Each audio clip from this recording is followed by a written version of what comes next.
এর আগে তারাপীঠের অনেক ভিডিওই আমি শেয়ার করেছি আপনাদের সঙ্গে, কিন্তু আজকে একটা দুষ্প্রাপ্য ভিডিও শেয়ার করব আপনাদের সঙ্গে। খিচুড়ি, পোলাও এগুলো মায়ের ভোগে তো থাকেই, আর কোন জিনিসটা ছাড়া মায়ের ভোগ একেবারেই অসম্পূর্ণ সেটাও জানাবো আজকে আপনাদেরকে।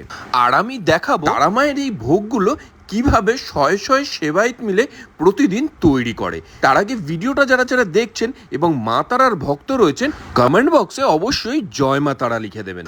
মা তারার মহিমার কথা আমরা কে না জানি, আর এই মা তারার ভোগ গ্রহণের জন্য ভারতবর্ষের বিভিন্ন প্রান্ত থেকে অগণিত ভক্ত এসে উপস্থিত হয় এই মা তারার মন্দিরে।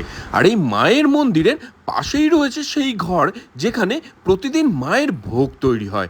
সকাল থেকেই জোগাড় যন্ত্র একেবারে শুরু হয়ে যায়। আমরাও এখানে পৌঁছে গিয়েছিলাম ভোর ভোর। সকালেই শুরু হয় কাটাকুটির পর্ব। আমার গিন্নিও সেই কাটাকুটিতে হাত লাগিয়েছিল। সত্যি এটা একটা সৌভাগ্যের ব্যাপার। ভাগ্য না থাকলে মায়ের সেবা এত কাছ থেকে যেন করাই যায় না। আর কাটাকুটির পরে এই ভেতরের ঘরে রয়েছে চারিদিকে সারি সারি দাঁড় করানো গ্যাস ও ওভেন।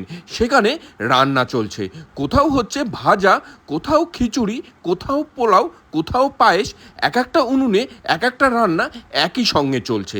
আগেকার দিনে এই সমস্ত রান্নাবান্না কিন্তু কাঠ কয়লার আগুনেই হতো, কিন্তু এখন গ্যাস ওভেনও এসে যাওয়ায় সেগুলো গ্যাসের ওভেনেই রান্না হয়। তা বলে কাঠ কয়লার উনুন কিন্তু এখনও ব্রাত্য হয়ে যায়নি, সেটাও স্পেশাল কিছু কাজে লাগে। সেগুলোও দেখাবো আজকে আপনাদেরকে এই ভিডিওতে। দেখতে পাচ্ছেন বড় বড় কড়াইতে ভাজা রেডি হচ্ছে, আর তার পাশে ঘরে একদম থরে থরে থালায় থালায় সাজানো রয়েছে মায়ের ভোগ। আর সেই ভোগের থালায় চলে আসছে এই ভাজাগুলো। আর তার সঙ্গে এখনও দুটো একটা কাঠকয়লার উনুন রয়েছে এই ঘরের ভেতরে, যে কাঠকয়লার উনুন স্পেশাল কিছু কাজের জন্য কিন্তু প্রতিদিন ধরাতেই হয়। আর এখানে দেখতে পাচ্ছি আমরা ভাত রান্না হয়ে চলে এসছে, সেগুলো কিন্তু শুকাতে দিতে রাখা রয়েছে মেঝের ওপর কাপড় পেতেই। আর এক কোনায় এই তামার হাঁড়িতে চলছে খিচুড়ি রান্নার প্রস্তুতি। আর শুধু খিচুড়িই নয়, প্রতিদিন কুইন্টাল কুইন্টাল পোলাওও কিন্তু এখানে বানানো হয়। যেখানে আমরা দেখতে পাচ্ছি একটা বিশাল বড় ডেচকিতে করে এই পোলাওটা বানানো হয়েছে। তারপরে বড় বড় তামার থালায় তোলা হচ্ছে নির্দিষ্ট পরিমাণের এই গরম গরম পোলাওগুলোকে।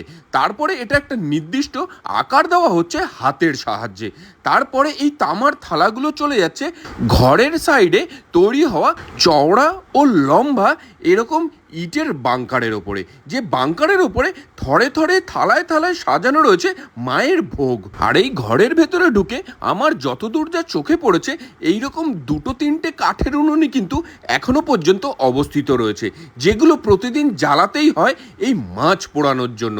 এই শোল মাছ কিন্তু মায়ের আসল ভোগ, যেটা কাঠকয়লার উনুন ছাড়া পোড়ানো প্রায় অসম্ভব।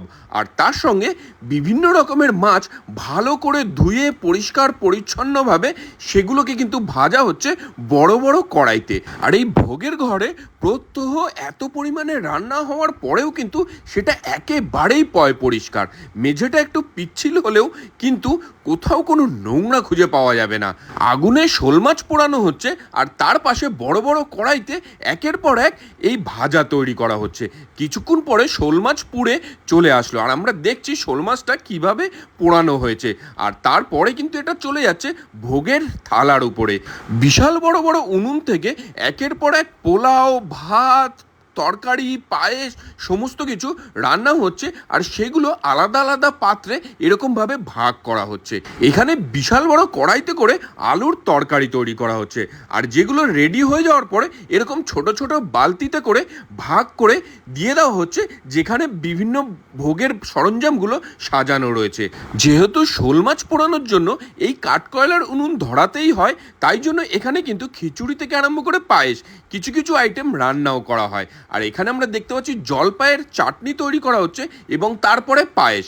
সেই পায়েসও কিন্তু তৈরি হয়ে যাওয়ার পরে ছোট ছোট বালতিতে করে রাখা হচ্ছে এই বাংকারগুলোর ওপরে। আর সেগুলো দেখে নিয়ে তার মাঝখানে আমরা চলে আসলাম মায়ের পুজো দেওয়ার জন্য।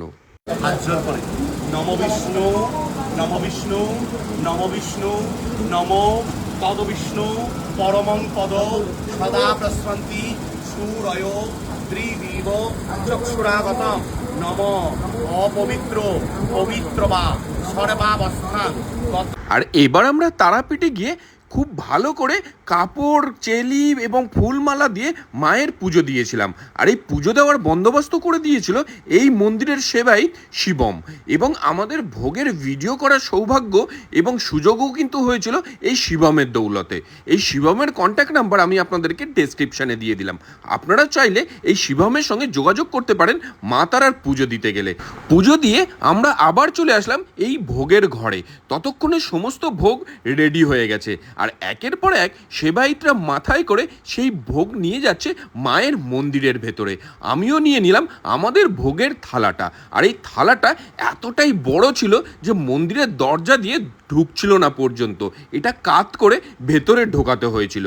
আর এই ভোগের যখন পুজো হয় তখন কিন্তু কিছুমাত্র সেবায়েতই মাত্র মন্দিরের ভিতরে থাকে, বাকি সকলকে মন্দিরের বাইরেই ওয়েট করতে হয়। আর সেই নির্দিষ্ট সময় মায়ের পুজো হওয়ার পরে বেরিয়ে আসলো আমাদের ভোগের থালা, যেটা মাথায় করে নিয়ে আমি মন্দির থেকে বেরিয়ে আসলাম। শুধু আমি নয়, একের পর এক ভোগের থালাগুলো কিন্তু মায়ের পুজো হওয়ার পরে বেরিয়ে আসছে মন্দির থেকে।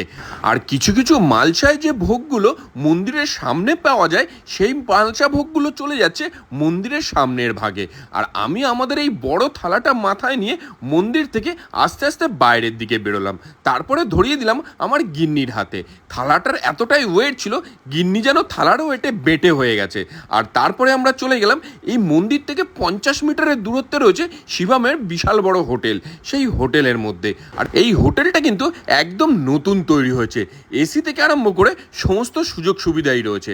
আর এই হোটেল রুমেই মায়ের নাম করে আমরা মায়ের ভোগ গ্রহণ করলাম। কেমন লাগলো ভিডিওটা জানাবেন, আর ভালো লাগলে ভোজারটা ফলো করুন এমন আরও প্রচুর ভিডিও পেতে।